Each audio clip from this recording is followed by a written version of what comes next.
Bismillahirrahmanirrahim. Assalamualaikum warahmatullahi wabarakatuh. Sebelumnya, izinkan saya untuk memperkenalkan diri.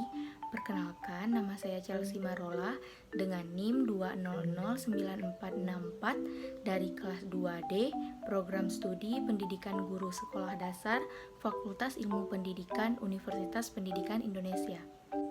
Baik, di sini saya akan mempresentasikan hasil artikel jurnal ilmiah yang telah saya buat dengan judul Peningkatan Kecerdasan Logis Matematis Anak Sekolah Dasar melalui Media Pembelajaran Audiovisual. Adapun tujuan dari penelitian ini adalah untuk melihat seberapa besar pengaruh media pembelajaran audiovisual untuk meningkatkan kecerdasan logis matematis anak usia sekolah dasar. Baik, langsung saja kita ke pembahasannya. Pertama, kita akan membahas pengertian media. Kita tentu sudah sering mendengar dan sudah lama bergandengan dengan media di dalam kehidupan kita. Namun, apa sih yang dimaksud dengan media? Nah, jadi media berasal dari bahasa Latin medius yang berarti tengah, perantara, ataupun pengantar. Dengan adanya sebuah media, proses pembelajaran menjadi lebih tersistematika dan menyenangkan.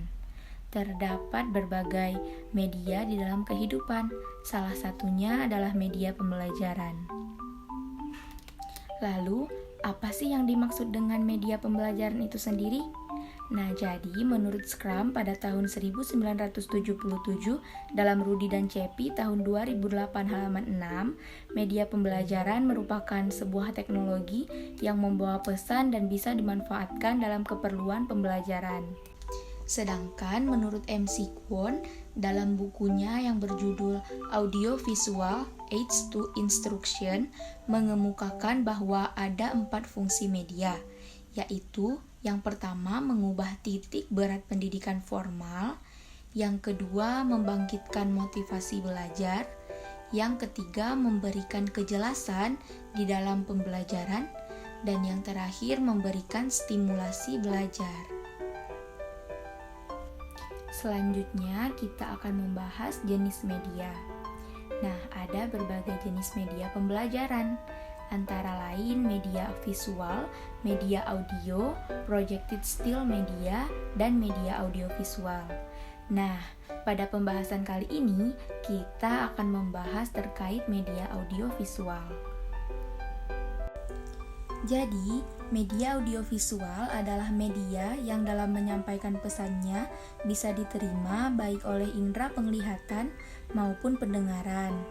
Menurut Bakhtiar pada tahun 2013, halaman 26, beberapa kelebihan media audiovisual adalah bisa memperjelas penyajian pesan supaya tidak terlalu bersifat verbalistis, baik dalam bentuk kata-kata, tertulis, ataupun lisan belaka.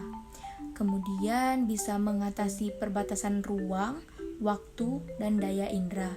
Serta media audiovisual juga bisa berperan dalam pembelajaran tutorial.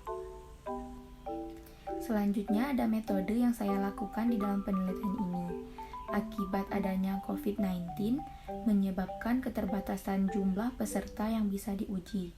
Di dalam penelitian ini saya hanya mendapat 10 peserta yang bisa diuji.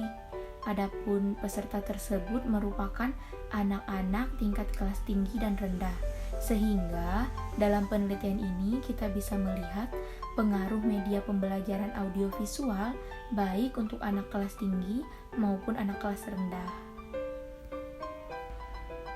Penelitian ini dilakukan dengan cara mendatangi rumah-rumah tetangga. Lalu, saya membagikan soal-soal matematika terkait dengan pematerian di kelas mereka masing-masing. Setelah mendapatkan hasilnya, dilanjutkan dengan menayangkan sebuah video yang menjelaskan pelajaran dari soal-soal yang diberikan. Adapun video yang diberikan tentunya merupakan video yang menyenangkan dan mudah dipahami.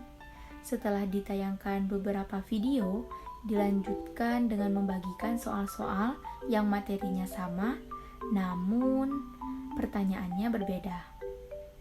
Kemudian anak-anak diminta untuk menjawab soal-soal tersebut. Nah, ini merupakan grafik hasil perolehan nilai anak tingkat kelas tinggi. Berdasarkan grafik, peningkatannya sudah terlihat cukup baik. Nilai-nilai hasil belajar sebelum menonton tayangan video pembelajaran dan setelah menonton video pembelajaran meningkat. Nah, sedangkan ini merupakan perolehan nilai hasil pembelajaran anak tingkat kelas rendah. Jika dilihat berdasarkan grafik, hasil nilai anak kelas rendah peningkatannya sudah cukup baik. Seluruh nilai anak-anak tersebut meningkat. Bahkan, ada satu orang anak yang mencapai nilai tertinggi atau bisa dikatakan mencapai angka sempurna. Sehingga, kita bisa melihat bahwa anak tersebut menjadi paham dan mengerti tentang materi yang diajarkan. Nah, meningkatnya hasil pembelajaran tersebut menunjukkan bahwa media pembelajaran audiovisual bisa menjadi alternatif untuk kegiatan pembelajaran.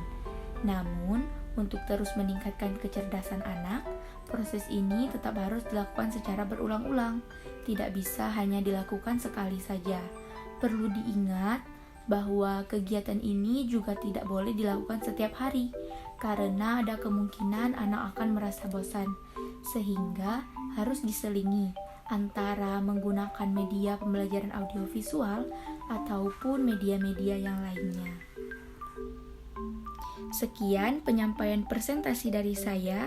Saya harap penelitian ini bisa memberikan sebuah inovasi baru di dalam dunia pendidikan, yaitu dengan melalui media pembelajaran audiovisual. Mohon maaf jika masih terdapat banyak kesalahan selama penyampaian presentasi tersebut. Saya akhiri dengan wassalamualaikum warahmatullahi wabarakatuh.